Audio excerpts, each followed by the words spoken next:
Bonjour à tous et bienvenue à cette célébration ce dimanche 12 juillet.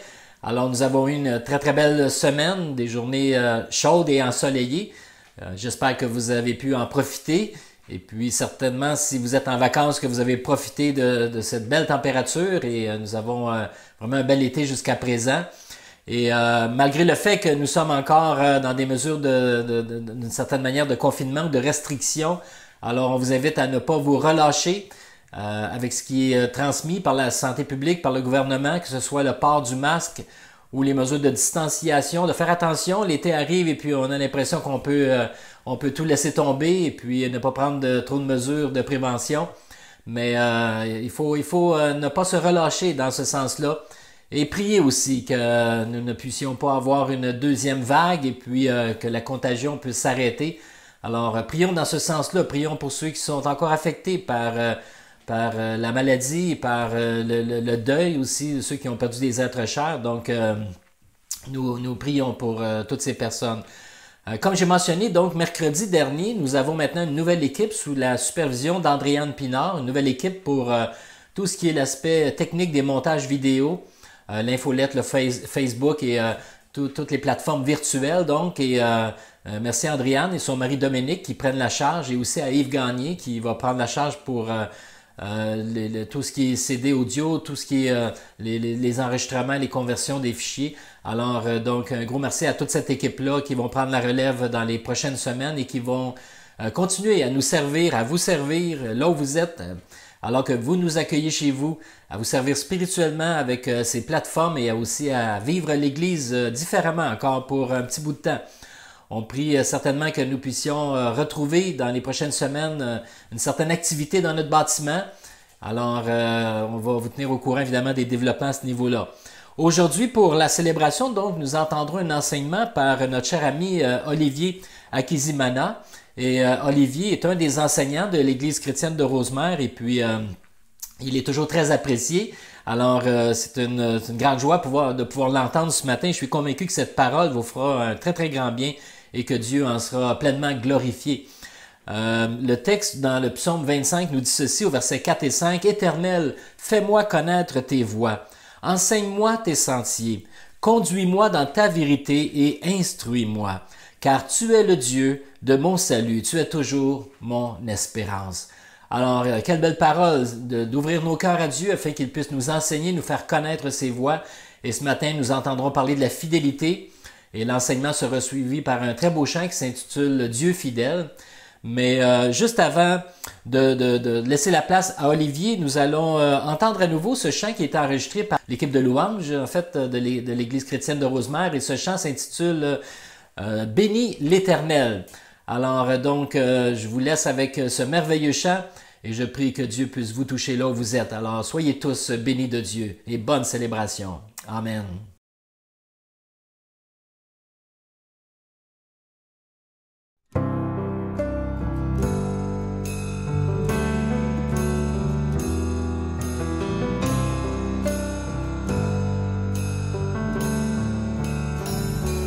Oui, bénis l'Éternel, ô mon âme, et glorifie son nom. Chante plus que jamais, ô mon âme, je glorifierai son nom.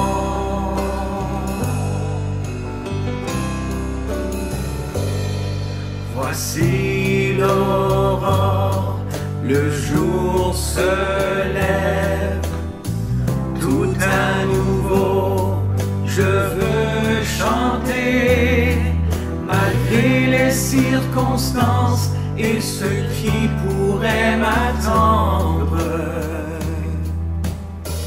Le soir encore, je te chanterai.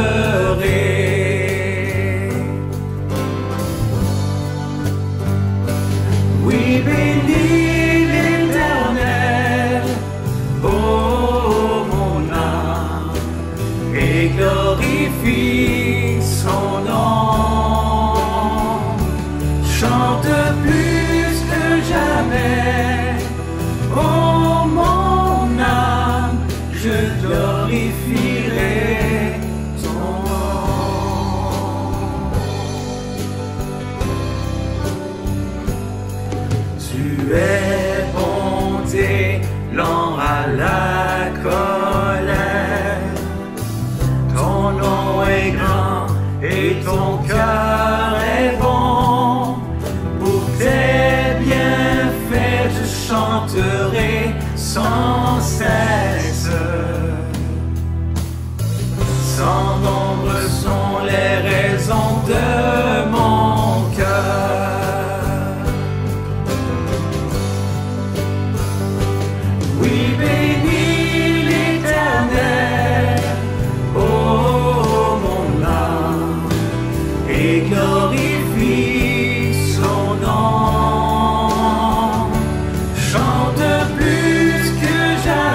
Cette heure approche où viendra la fin. Alors mon âme chantera encore. Durant 1000 ans éternellement.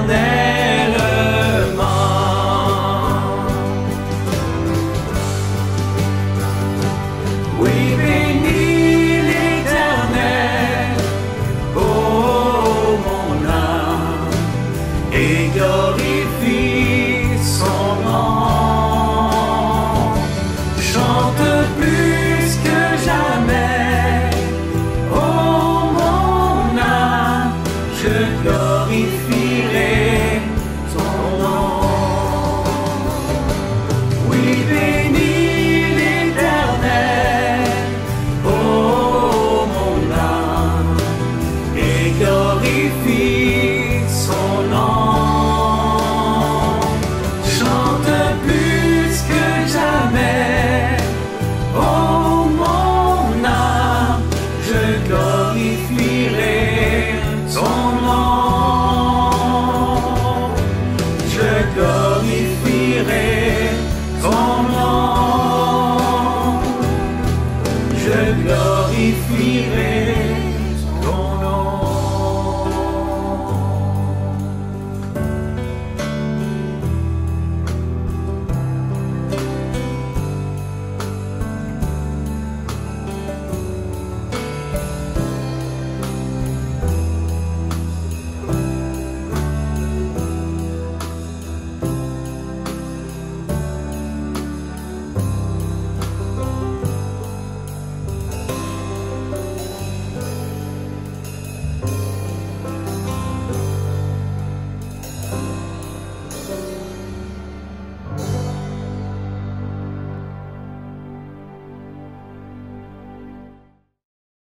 Bonjour à tous, j'espère que vous allez bien. Mon nom est Olivier Akidimana, pour ceux qui ne me connaissent pas. Aujourd'hui, j'ai eu l'honneur de partager avec vous la parole de Dieu et j'espère que vous allez être bénis par cette parole parce que j'aimerais nous rappeler la fidélité de Dieu. Dieu est fidèle. Et vous savez, sur plusieurs années, j'ai expérimenté la fidélité de Dieu. Je l'ai vu dans ma propre vie, mais aussi je l'ai vu dans la vie des frères et des sœurs. J'ai vu que réellement Dieu est fidèle. On peut toujours lui faire confiance. On peut placer notre confiance dans sa parole car il est fidèle. Et j'aimerais qu'on lise ensemble un des psaumes que beaucoup de gens connaissent, à part le psaume 23, et beaucoup de gens connaissent plus le psaume 91. C'est un des psaumes qui a été cité et partagé durant ce confinement, durant le Covid-19. Donc le psaume 91, on va lire du verset 1 jusqu'au verset 4. La parole de Dieu nous dit « Celui qui demeure sous l'abri du Très-Haut repose à l'ombre du Tout-Puissant. Je dis à l'Éternel, mon refuge et ma forteresse, mon Dieu en qui je me confie. Car c'est lui qui te délivre du filet de l'oiseleur, de la peste et de ses ravages. Il te couvrira de ses plumes et tu trouveras un refuge sous ses ailes. » Et j'aimerais qu'on tire plus d'attention par rapport à ce petit passage qui dit « Sa fidélité est un bouclier et une cuirasse. » Alléluia. Sa fidélité est un bouclier et une cuirasse. Donc, en d'autres mots, celui qui a écrit ce psaume, il met l'accent sur la fidélité de Dieu en le comparant à l'armure. Il dit la fidélité de Dieu, je pourrais le comparer à une double protection. On utilisait les boucliers donc dans le passé, et il y en a, je pense, des gens qui l'utilisent toujours, pour arrêter ou pour stopper les flèches qui étaient lancées par l'ennemi. Des fois, on l'utilisait aussi pour se protéger contre les coups d'épée de la part des ennemis. Mais on voit aussi la cuirasse qui était mise donc sur la personne portait la cuirasse, qui protégeait les organes vitaux. Donc, en comparant la fidélité de Dieu au bouclier et une cuirasse, ça signifie qu'il y a une certaine garantie dans la fidélité de Dieu. J'aime beaucoup ce passage parce que je me rappelle, on a été attaqué là où on habitait au Burundi. Moi, Nathalie, on avait 2 enfants. On a été attaqué par 5 hommes armés. Et je me rappelle que durant cette nuit, C'est 5 personnes qui sont venues dans notre maison. Ils avaient des Kalachnikov et on a vraiment paniqué parce que je les ai vus. Ils ont pris en otage un de nos serviteurs, celui qui travaille pour nous. Et là, il y a eu beaucoup, mille et une questions, des questionnements. Je vous disais, Seigneur, avec toutes les promesses que tu m'as données, Seigneur, ta parole dit que 1000 tombent à gauche et 10 000 à droite, je ne serai point atteint. J'ai commencé à, je dirais, à rappeler Dieu ses promesses, sa parole. C'était une forme aussi, je dirais, de lui mettre une pression parce que je disais, Seigneur, il faut que tu nous protèges, on ne peut pas mourir comme ça parce que je me voyais déjà, j'anticipais mon enterrement, je voyais toute ma famille décimée par ces gens-là. J'avais tellement peur, mais je me rappelais toujours que Dieu est fidèle. Et je sais que dans mes prières, il y avait toutes sortes de prières, et des prières pour mettre la pression, comme je l'ai dit, sur Dieu, mais aussi des prières aussi de panique. Mes émotions étaient affectées. Je me disais, j'ai même pas la capacité de protéger mes enfants, ma femme. Et là, je disais, Seigneur, tu es fidèle. Je sais que tu as été fidèle dans le passé. Et le Seigneur nous a délivrés d'une façon extraordinaire. C'est pour cela que j'aime beaucoup la fidélité de Dieu. Vraiment, Dieu est fidèle. Et vous savez, quand on parle de la fidélité de Dieu ou quand on met l'accent sur la fidélité de Dieu, j'ai essayé de consulter un dictionnaire pour voir donc la définition de ce mot, donc de fidélité. Et j'ai vu qu'il y avait certaines définitions comme la fidélité est définie comme un caractère de quelqu'un qui est loyal. Donc Dieu est loyal. Il y a une autre définition qui dit c'est quelqu'un ou une personne qui est attachée à quelqu'un ou à quelque chose, une personne qui serait attachée à un principe ou une croyance. Et en parlant d'attachement, j'ai essayé de me rappeler toutes ces affiches que je voyais sur les murs, qui étaient collées sur les murs, et que des années ou des mois après, on venait, on essayait de décoller, mais ils étaient tellement collés, attachés au mur que des fois, ils se retiraient avec donc des morceaux de peinture sur elles. C'est la même chose avec Dieu. Dieu, sa fidélité est plus qu'un morceau de papier qui est collé sur un mur. Mais Dieu, sa fidélité est tellement attachée à nous que rien dans ce monde ne peut nous séparer de lui. C'est pour cela que lui-même a dit, je ne vous délaisserai jamais et je ne vous abandonnerai jamais. Et c'est pour cela que je mets l'emphase sur la fidélité de Dieu. Alléluia. Il y a une autre définition que j'ai tellement aimée, c'est la qualité de quelqu'un qui est constant, qui ne varie pas. Oh, on a tous besoin d'une personne qui est comme ça, de quelqu'un qui ne varie pas, de quelqu'un qui est constant, qui garde une certaine constance, même si les circonstances changent, les situations changent, qui reste le même. Moi et toi, nous ne pouvons pas changer. Je sais qu'on a été déçus par des gens qui ont changé dans notre parcours.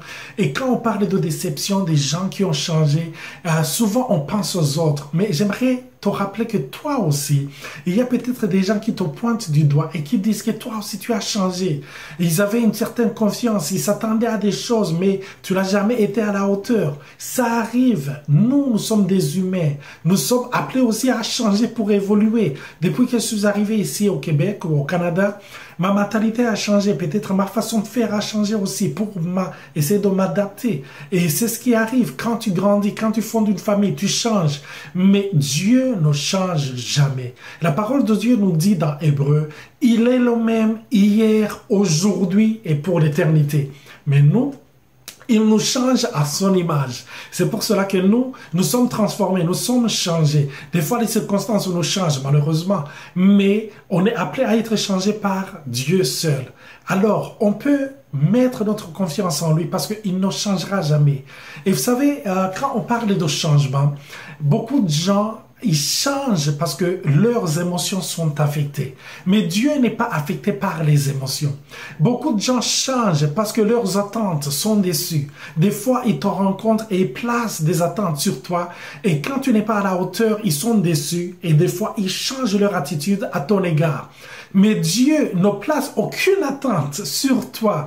Pourquoi? Parce qu'il te connaît. La parole de Dieu nous dit, David, quand il parlait de Dieu, il dit, il sait de quoi nous sommes faits. Il se rappelle que nous sommes poussière. C'est pour cela qu'il ne place pas une confiance extrême sur toi. Non, il place une confiance dans son esprit qui agit en nous. Alléluia. Donc, Dieu est fidèle. Et dans Malachie, il y en a qui disent Malachie, chapitre 3, verset 6, la parole de Dieu nous dit, car je suis l'Éternel et je ne change pas. Alléluia. Car je suis l'Éternel et je ne change pas. Gloire à Dieu. Donc, Dieu ne change pas. Il ne change pas. Tu peux lui faire confiance. Et des fois, tu rencontres une personne le matin et le soir, c'est comme une autre personne qui a totalement changé, avec de nouvelles idées, avec son humeur qui a changé complètement. Mais Dieu, il est toujours le même. Et vous savez, vivre avec des gens qui sont instables, c'est tellement difficile parce qu'on ne sait plus à quel sens se vouer, on ne sait plus à quelle attitude adopter et donc le matin, ils se comportent d'une certaine manière, l'après-midi, ils sont devenus quelqu'un d'autre, le soir, c'est quelqu'un d'autre, après un mois, tu les reconnais plus. Donc ça arrive, c'est tellement difficile de cohabiter ou d'habiter avec ces gens-là ou de les avoir comme amis. C'est tellement difficile.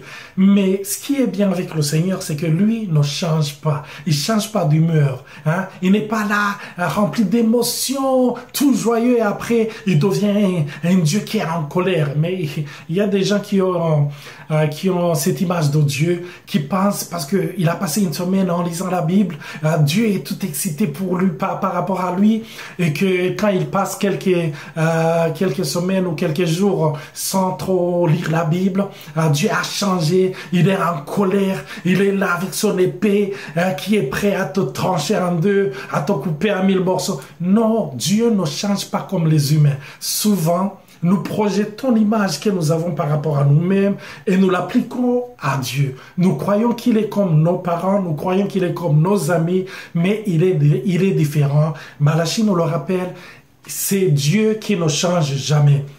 Et dans 2 Timothée, chapitre 3, verset 6, la parole de Dieu nous dit, si nous sommes infidèles, lui, il demeure fidèle. Oh, quel Dieu formidable!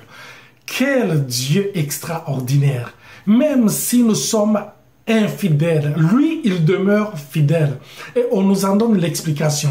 L'explication, c'est laquelle? Il dit, parce qu'il ne peut se renier lui-même. Alléluia. Dieu ne peut pas se renier lui-même.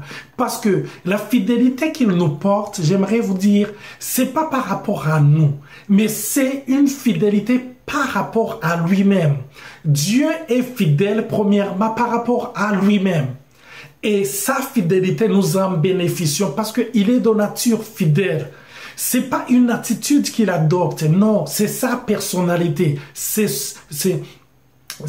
son caractère, c'est comme ça qu'il est. Alléluia. C'est pas une habitude qu'il va changer avec le temps. Non, il est comme ça, c'est sa nature.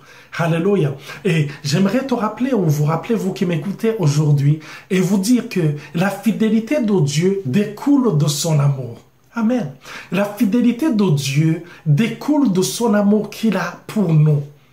Si Dieu est fidèle à ton égard, c'est pas pour des motifs cachés, c'est pas pour un agenda caché. Vous savez, dans certaines compagnies, il y a des programmes de fidélisation. Donc, on essaie de donner des bonus aux clients pour les fidéliser afin de les pousser à consommer plus. Si le Seigneur te bénit, c'est pas pour te pousser à être comme il désire que tu sois. C'est pas une façon de te manipuler, mais il le fait parce que il est amour. Dieu est amour et tout ce qu'il fait, tout ce qu'il touche, c'est poussé par l'amour. C'est pas par rapport à un agenda caché comme je le disais tantôt, mais c'est parce qu'il nous aime. Donc, sa fidélité aussi découle de son amour, de l'amour qu'il a pour nous. C'est pour cela que la parole de Dieu nous montre, il ne peut se renier lui-même. Il ne peut pas changer sa nature. Sa nature, c'est l'amour. Et à partir de cet amour découle la fidélité. Alléluia. Donc, je vous rappelle, la fidélité de Dieu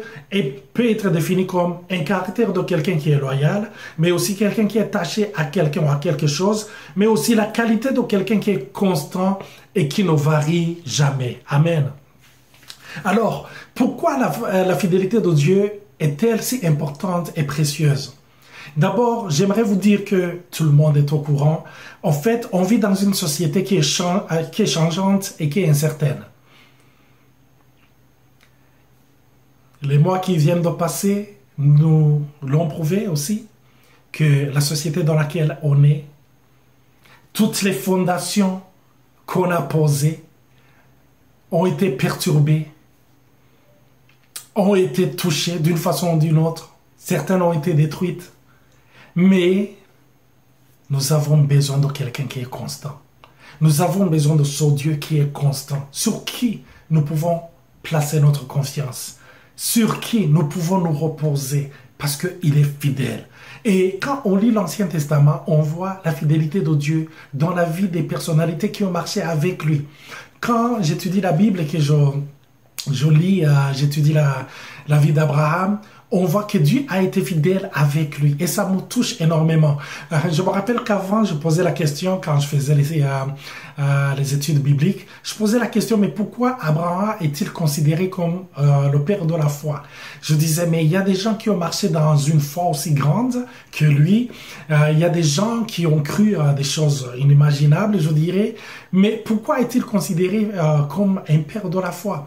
Mais quand je suis arrivé ici au Canada, j'ai dit vraiment, Abraham, c'est un père de la foi. Vous savez, Dieu vient et lui parle et lui dit, quitte ta patrie, quitte le pays de ton père et de ta mère et tu vas t'en aller dans un pays que je vais te montrer. Il n'avait pas de GPS. Il n'avait pas d'internet pour garder la relation ou donc pouvoir appeler ses parents ou son père ou sa mère. Non, il est parti, il a coupé court donc la relation qu'il avait avec sa famille et il est parti. C'était pas un jeune adolescent qui est parti sur un coup de tête. Non, non, non, non, non, non. Il s'est levé parce qu'il a cru en Dieu. Et Dieu a été fidèle. Depuis qu'il l'a appelé, depuis qu'il s'est manifesté à lui, Dieu a toujours été fidèle. Mais vous savez, ce qui est étonnant, quand Dieu parle aux gens dans l'Ancienne Alliance, dont on va voir quelques exemples, comme Jacob, comme Joseph, comme Moïse, quand Dieu leur donne une promesse ou parle une parole sur leur vie, qu'est-ce qui se passe?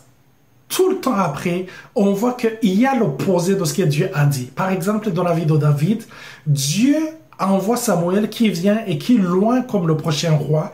Mais depuis ce jour, la persécution commence. Donc, l'opposé de ce qu'il imaginait comme étant le fait d'entrer dans une position d'être le roi. Parce que lui, il croyait que je suis le prochain roi. Imagine, un jeune de 17 ans qui a reçu la promesse. Il y a le grand prophète Samuel qui vient, qui est loin. Et il dit, waouh, dans sa tête, il devait se dire, oh, tous ces gens-là qui chantent pour le roi, prochainement, ils vont chanter pour moi. Tous ces gens-là qui dansent pour le roi, prochainement, ils vont danser pour moi.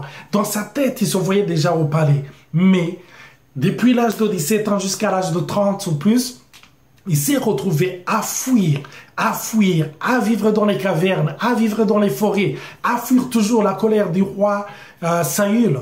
Donc, il fuyait tout le temps. Mais Dieu a été fidèle. Même quand les circonstances se lèvent et te montrent qu'ils sont contre ce que Dieu a dit, la fidélité de Dieu est toujours là. Sa constance est toujours là. Il ne varie jamais. Il n'est pas là à dire, ah, tu sais, David, au fond de moi, je voulais que tu sois le prochain roi, mais tu sais, les choses commencent à se compliquer. On va changer un peu. Peut-être tu deviendras le premier ministre, peut-être tu deviendras un des ministres du roi. Non, non, non, non, non, non. Ce que Dieu a dit sur sa vie, il l'a toujours accompli. Dieu est toujours derrière sa parole pour l'accomplir. Donc, on le voit dans la vie d'Abraham. Il lui avait donné une promesse qu'il allait avoir une multitude, qu'il allait avoir un enfant. Alors lui, il était devenu vieux et sa femme était devenue vieille et il n'avait plus la capacité d'enfanter, d'avoir des enfants. Qu'est-ce qui s'est passé? Ils se sont découragés.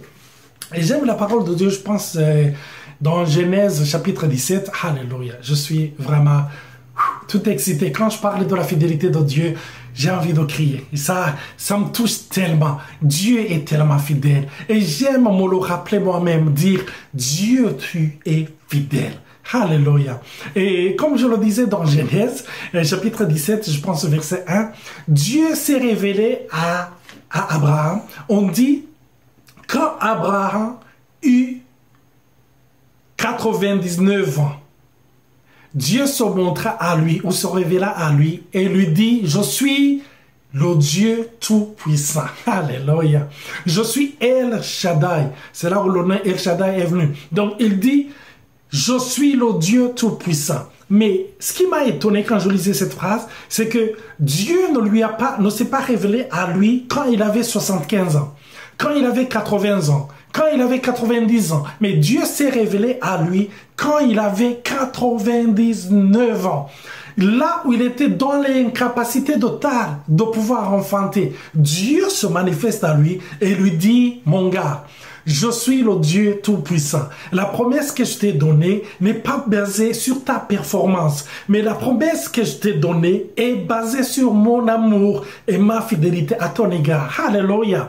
On peut compter sur sa fidélité parce que des fois, quand Dieu nous donne la parole, on retourne à lui tout découragé en disant, Seigneur, ta parole dit ça, mais regarde ce que je suis en train de vivre dans ma vie. Et tu sais, toi qui m'écoutes aujourd'hui, quand Dieu te donne une promesse, il ne commence pas d'abord à regarder tes circonstances. Il ne commence pas par dire, je vais regarder et voir si les circonstances sont bien positionnées pour que ce truc ou cette chose que j'ai promis à ma fille ou à mon fils puisse arriver. Non, non, non, non, non. Dieu se regarde de lui-même. Il est tout puissant. Il peut le faire. Quand il dit, la chose arrive. Quand il ordonne, elle existe. Il n'a besoin d'aucune personne, d'aucune main. Il n'a besoin d'aucune aide pour que cette chose arrive. Il se suffit lui-même. Alors il dira à Abraham, quand il a 99 ans, et toi aussi, si tu es arrivé dans une situation là où tu dis, rien ne marche plus, hein, tout s'est arrêté, ça ne marche plus, ça va pas.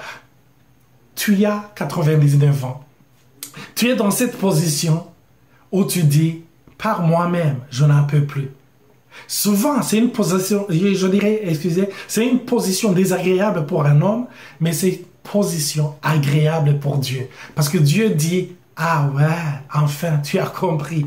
Tu as compris que ma fidélité, que ma puissance seule suffise pour accomplir cet exploit. J'ai pas besoin de ta performance. J'ai besoin seulement que tu me fasses confiance. Alléluia. Amen. C'est pour cela que quand on regarde tous ces gens-là, on voit la fidélité de Dieu qui s'est manifestée. Sa fidélité s'est manifestée à travers la provision divine. Quand il a dit au peuple d'Israël de quitter l'Égypte, quand ils sont partis, ils ont passé des années dans le désert. Et dans le désert, ils n'avaient pas de stock de nourriture. Ils n'avaient pas de stock d'habits. Ils n'avaient pas de stock d'eau. Mais Dieu a toujours été fidèle. Vous vous rappelez de la parole que Satan a utilisée pour tenter Jésus en lui disant, si tu es réellement le Fils de Dieu, ordonne à ces pierres de devenir des pains. Mais la parole de Dieu dit, Jésus répondit en utilisant la parole qui se trouve dans Deutéronome chapitre 8 verset 3, il est écrit, l'homme ne vivra pas de pain seulement, mais de toute parole qui sort de la bouche de Dieu. Pourquoi cette parole? Quand on revisite Deutéronome chapitre 8 verset 3, on voit que Dieu parle au peuple d'Israël et leur dit, considérez le chemin par où je vous ai fait passer. Vous avez souffert de la faim et je vous ai fait manger la manne que vos pères ne connaissaient pas, afin de vous démontrer que l'homme ne vit pas de pain seulement, mais de toute parole qui sort de la bouche de Dieu. Souvent, quand on utilise cette phrase ou cette parole de Jésus, on veut montrer aux gens, au fait, l'esprit ou le cœur a besoin de manger la nourriture spirituelle. Donc, le cœur a besoin de manger la parole de Dieu. Mais j'aimerais te dire, et ils disent, le pain, c'est pour le corps physique. Donc, la parole, c'est pour le cœur et le pain, c'est pour le corps physique. Mais si on regarde dans le contexte, on voit que la manne, il l'a mangé physiquement. Et Dieu a dit, c'est pour vous montrer que l'homme ne vit pas de pain seulement. Ne vit pas de stock qui s'est prêt et qui s'est réservé, qu'il a conservé. Mais il vit de toute parole qui sort de la bouche de Dieu. Et quelle est cette parole qui les a nourris? C'est cette parole que Dieu leur avait dit, qui dit, je ne vous délaisserai jamais, je ne vous abandonnerai jamais. Et dans cette parole se trouvait la provision par rapport à l'eau, par rapport à la nourriture, par rapport aux habits, par rapport aussi à la guérison et à la protection divine. Dans cette parole, vous savez, la parole de Dieu, elle est tellement puissante. Elle est puissante. Et Dieu est derrière sa parole pour l'accomplir. Dieu, quand Dieu te dit, je suis avec toi, dans cette parole sont cachées plusieurs choses. Il y a sa provision, il y a sa présence. Dans cette parole se trouve sa protection. Dans cette parole se trouve beaucoup de choses. Tout ce dont tu auras besoin, ça se trouve dans cette parole. C'est une petite parole, c'est comme une graine, mais en elle se trouvent des trésors cachés, illimités. Alléluia. C'est pour cela que quand Dieu dit, ne crains pas, dans cette parole, ne crains pas, il y a beaucoup de trésors, parce que Dieu a vu à l'avance et il te dit, mon fils, ma fille, tout va bien aller. Ne crains pas. Alléluia. Donc, on voit la fidélité de Dieu à travers la provision, à travers la délivrance. Comme j'ai donné mon témoignage, j'ai vu la délivrance de Dieu de façon surnaturelle. Dieu nous a délivrés et ces gens qui sont venus pour nous attaquer, ils ont fui, ils ont détalé. J'ai entendu leur pas. Ils sont courus, ils ont sauté le mur qui était là et ils sont partis. Le Seigneur nous a délivrés de façon surnaturelle. Et on le voit dans la vie de David. David qui était pourchassé par le roi Saül. Et Dieu l'a délivré à plusieurs reprises. Parce que Dieu, il est vraiment génial. Alléluia. Il est vraiment fidèle. Alors, quand on parle de la fidélité de Dieu, comme je le disais tantôt, c'est basé sur sa parole. C'est basé sur une promesse. Et c'est basé aussi sur une alliance. Et vous savez, quand on parle d'alliance, des fois on le confond avec les contrats. Les contrats, on peut changer les clauses, on peut changer donc quelques points donc à l'intérieur du contrat, donc ces clauses. Mais dans l'alliance et surtout dans le temps passé, l'alliance était toujours basée sur le sang. Et j'aimerais vous rappeler que aujourd'hui, on vit dans une alliance qui a été scellée entre le Père et le Fils. Et nous sommes bénéficiaires de cette alliance. C'est une alliance qui est basée non pas sur ton sang, non pas sur mon sang, mais sur le sang du Fils. Et vous savez, ce sang est tellement précieux. C'est pour cela que Dieu est fidèle à notre égard. Non pas par rapport à nos performances, non pas par rapport à ce que nous aurions fait, mais par rapport à ce que son Fils a fait. C'est pour cela que je suis reconnaissant de l'œuvre de Christ, parce que ça m'a permis d'entrer dans une alliance avec le Père, une alliance qui est scellée par le sang précieux, le sang qui n'est pas le sang des animaux, mais le sang du Fils de Dieu. C'est pour cela que tu peux te tenir dans cette alliance et être assuré, avoir une assurance, comme la parole de Dieu nous le dit dans Hébreux chapitre 4. Approchez-vous donc avec assurance du trône de la grâce. Alléluia. Pourquoi? Parce qu'il y a une alliance qui a été scellée entre le Père et le Fils et nous en sommes bénéficiaires. C'est comme si c'est nous qui avions scellé cette alliance avec le Père. Quand le Père nous regarde, il nous considère comme son Fils Jésus. Il nous voit à travers les lunettes qui s'appellent Jésus. Il nous voit à travers son Fils qui est la tête de l'Église. C'est pour cela que il y a une alliance qui ne sera changée par aucune puissance. C'est pour cela qu'il faut placer ta confiance dans cette alliance, dans cette promesse. Alléluia. Et Jérémie nous le rappelle dans Jérémie chapitre 1 verset 12. Amen. Quand je parle, je suis tellement tout excité parce que ces paroles me touchent. Ça me rappelle à combien j'ai vu Dieu à maintes reprises, combien je l'ai vu dans ma vie, dans mon passé, dans la vie de ma mère. Oh, si je vous racontais ce que j'ai vu dans la vie de ma mère, c'est extraordinaire. Dans la vie, dans notre vie, quand notre père venait de mourir, j'avais 16 ans. J'ai vu la fidélité de Dieu. Dieu a toujours été là. Et j'aime la parole de Dieu que David dit. Il dit, j'ai été jeune et j'ai vieilli. Je n'ai jamais vu le juste abandonné, ni sa postérité mendiant son pain. Imagine. Alléluia. Je n'ai jamais vu le juste abandonné. Toi aussi, tu es juste aux yeux de Dieu. Tu es juste grâce à l'œuvre de Jésus. Tu es considéré comme son juste. C'est pour cela qu'il t'abandonnera jamais. C'est pour cela qu'il te délaissera jamais. Tu peux placer toute ta confiance en lui. Alléluia.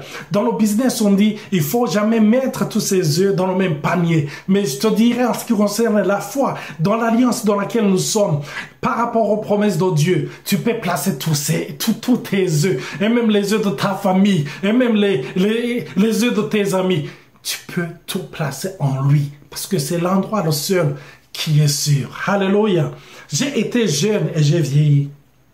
Je n'ai jamais vu le juste abandonné. Alléluia. Et Jérémie nous le rappelle dans Jérémie 1, verset 12. La parole de Dieu nous dit, et l'Éternel me dit, tu as bien vu, car je veille sur ma parole pour l'exécuter. Alléluia. Dieu est derrière sa parole pour l'exécuter. Et on le voit à travers l'histoire. Les prophéties que Dieu avait données. Il a parlé de la naissance de Jésus. Il a précisé la ville dans laquelle il naîtra. Il a parlé de sa mort. Il a parlé des événements et du contexte de tout ce qui a entouré sa mort. Ça s'est passé comme tel. Parce que quand il donne sa parole, il est derrière sa parole pour l'accomplir. Dieu est omniscient. Il connaît toutes choses à l'avance. Il connaît la fin d'une chose avant son commencement, avant son début. C'est pour cela que quand il te dit « Mon fils, ma fille, ne crains rien », il a tout vu à l'avance.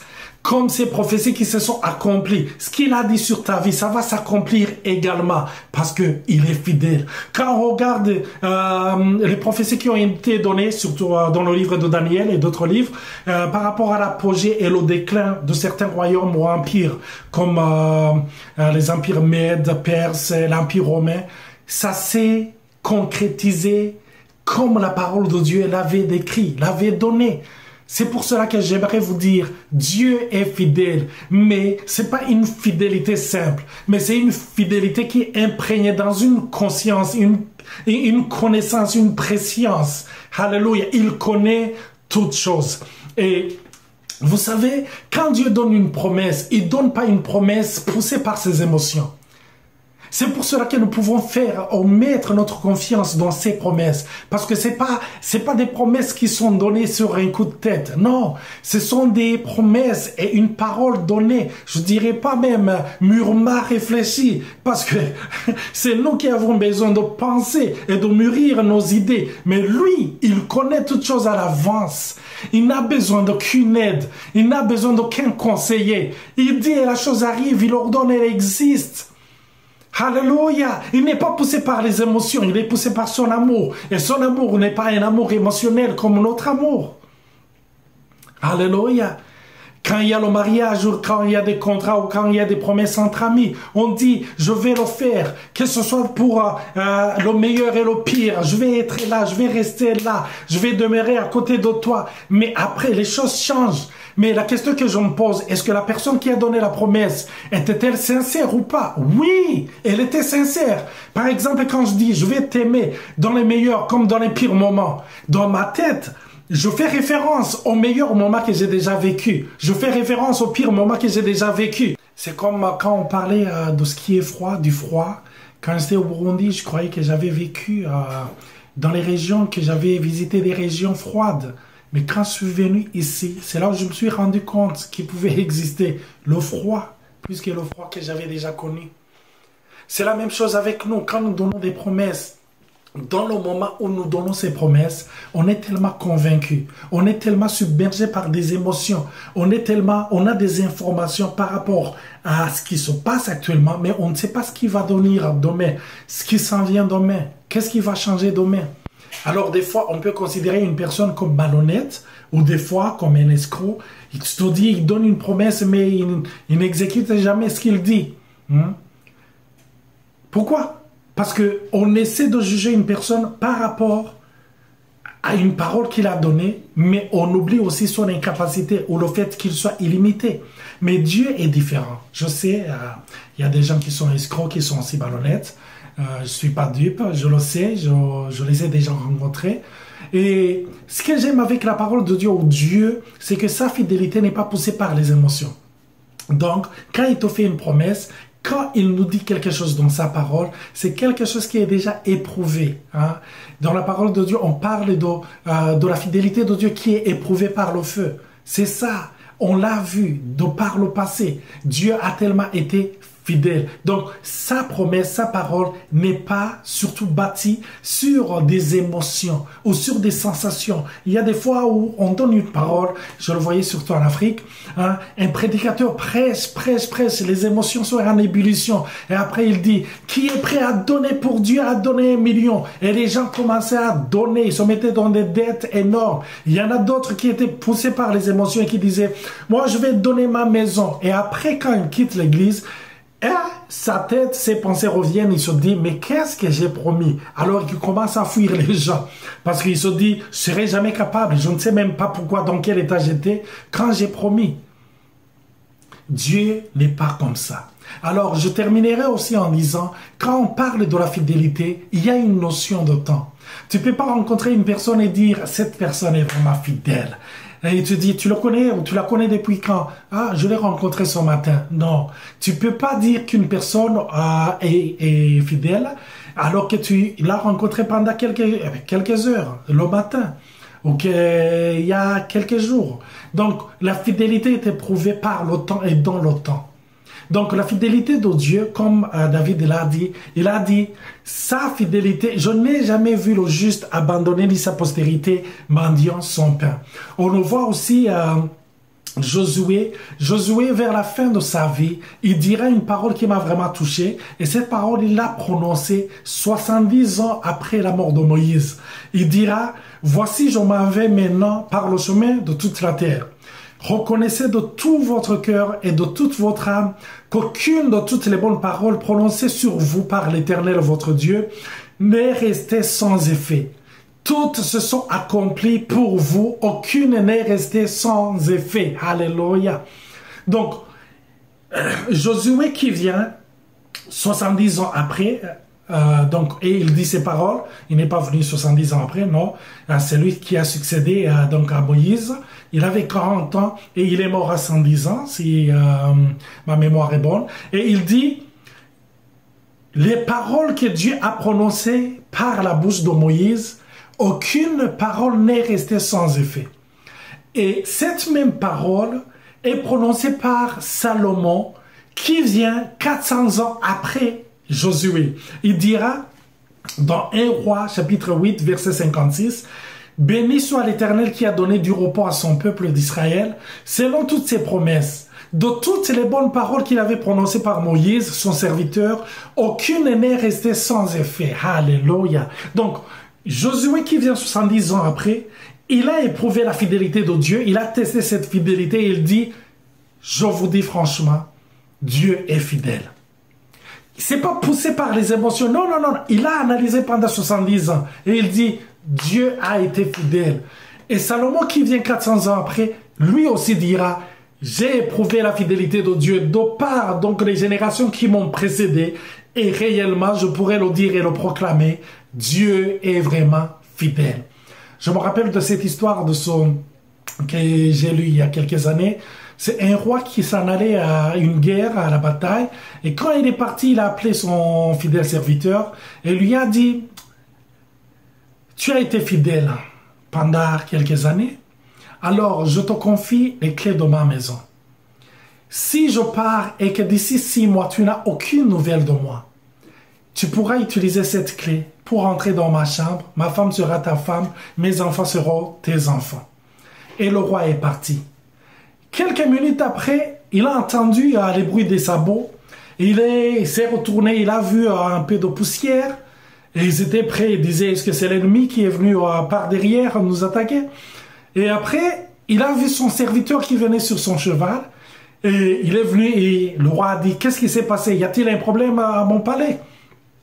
Et son serviteur lui a dit, non, roi, je voulais te poser une question. Au fond, j'ai essayé cette clé. Je pense que tu m'en as donné une mauvaise. Elle ne fonctionne pas.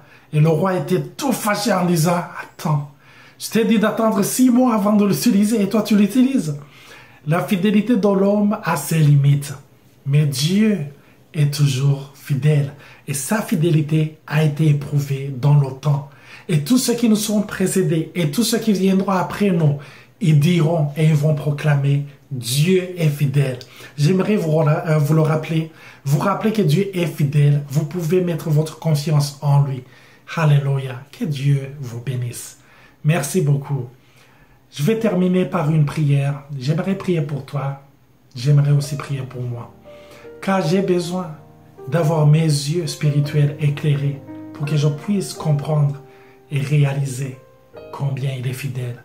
Vous savez, ce sont des mots qu'on utilise qui sont logiques. Quand on les écoute, on dit « Waouh, c'est vrai ce qu'il dit ». Mais quelques heures après, on les oublie. C'est pour cela que j'aimerais prier pour que le Saint-Esprit puisse nous aider à nous rappeler tout le temps combien il est fidèle. Et surtout pour ceux qui vivent des moments difficiles. Alléluia. Merci Papa pour ton amour et ta bonté. Merci pour ta grâce. Merci pour cette opportunité de pouvoir apporter ta parole. Merci d'éclairer les yeux des cœurs des gens.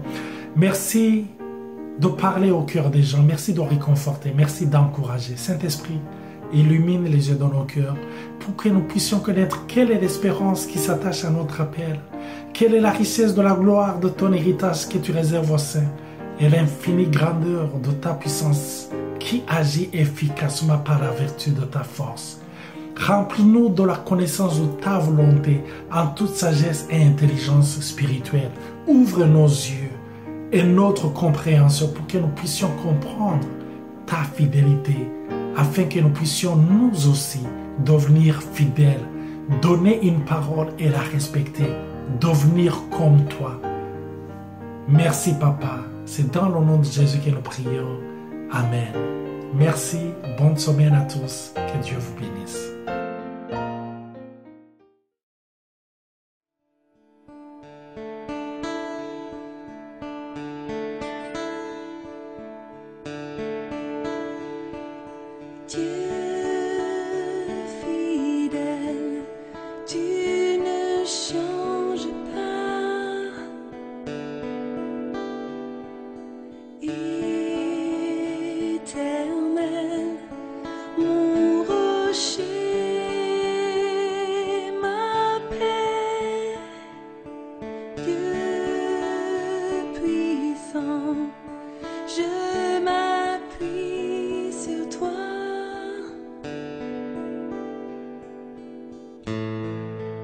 Et je crie vers toi, car tu es mon Dieu. Oui, je crie vers toi, j'ai besoin de toi.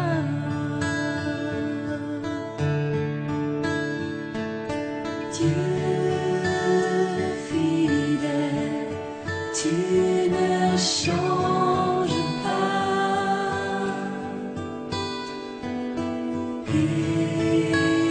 Éternel, mon rocher, ma paix, Dieu puissant, je m'appuie sur toi.